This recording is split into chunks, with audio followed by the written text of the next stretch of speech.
Welcome, and thank you for joining us this evening for the opening night of Films Across Borders, Stories of Water.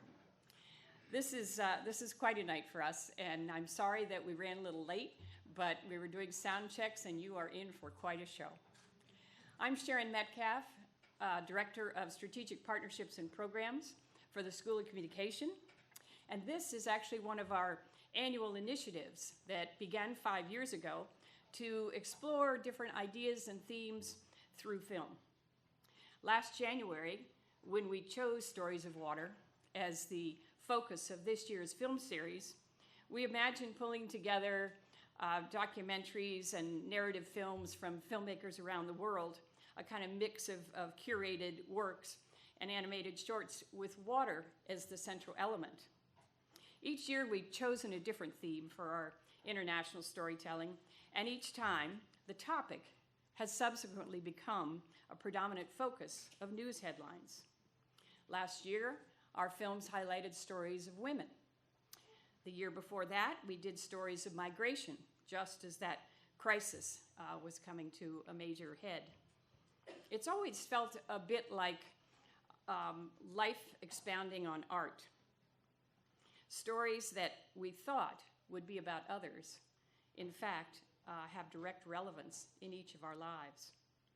Over the past 10 months, while we've been collaborating and collecting cinematic works, our relationship with water has indeed changed.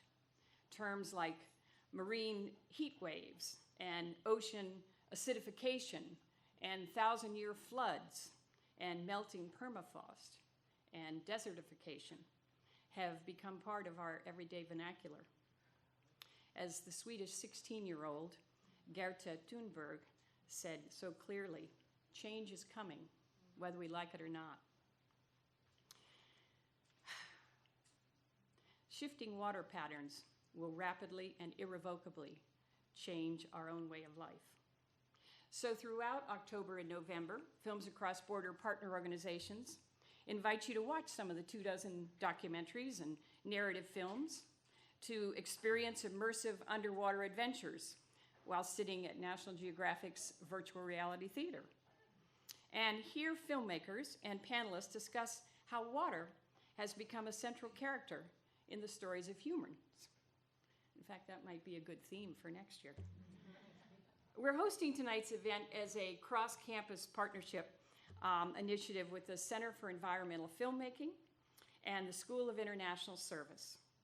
In addition to our American University sponsors, I want to recognize the unique alliance of strategic partners who are presenting these 30-plus films and discussion events in venues around the city. A good number of our partners I'm seeing here tonight, so I just want to recognize them in the audience. We're joined by the European Union delegation to the US, the Japan Information and Cultural Center, the Austrian Cultural Forum, the Embassy of Sweden, the Mexican Cultural Institute, the Goethe Institute, and our partners, Women in Film and Media and DC Labor Fest. So thank you all for this alliance and times and venues for all of those films. So before we screen tonight's film, The River and the Wall, I'm especially excited to introduce our featured performers, and they've just arrived. Peter and Bethany Yarrow.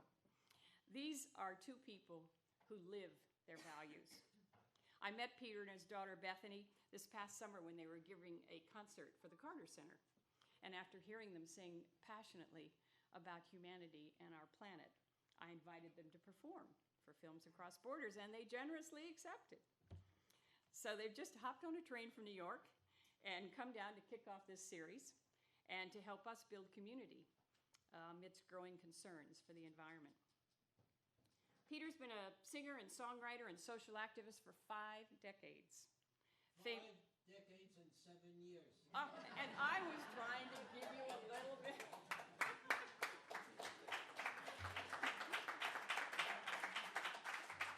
And he's still out there singing his songs and motivating people for good causes. He, of course, is famous from the beginning as part of the Grammy-winning trio, Peter, Paul, and Mary. And those three singers, for those of you who are younger, embodied the history of civil rights and the anti-war movement throughout the 60s. They joined Martin Luther King in the March on Washington and led 250,000 people in song from the steps of the Lincoln Memorial. They used music as a catalyst for change in opposition to the Vietnam War, and their songs increasingly resonated with the American mainstream. I attended one of Peter, Paul, and Mary's DC concerts at Carter Barron as a teenager, and I was riveted by the poignancy of the lyrics. Those songs awakened my own social consciousness in support of civil rights and pacifism, and I actively joined in demonstrations against the war, much to the chagrin of my military family. Bethany Yarrow grew up marching and singing for peace and justice as well. She later joined her father at many events and now uses her own resonant voice to amplify the needs and rights of those who support and who are ready to stand up and take action against injustice. Last week, while I was trying to reach them to tie down some of these arrangements, Peter and Bethany were in fact on the Capitol lawn to support the national rally to end gun violence. And next week, they'll no doubt be out boosting others' voices for another equally worthy cause. Bethany's also organized protests and sung with the Native American tribes to halt construction of the Dakota Access Pipeline. A few years ago, she was arrested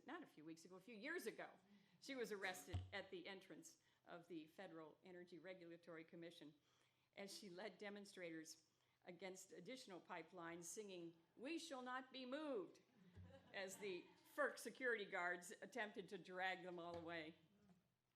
So let's bring up our illustrious featured guests, Peter and Bethany, and as a special guest appearance a bit later, our own Dean Laura DeNardis will accompany the Yarrows with her acoustical guitar.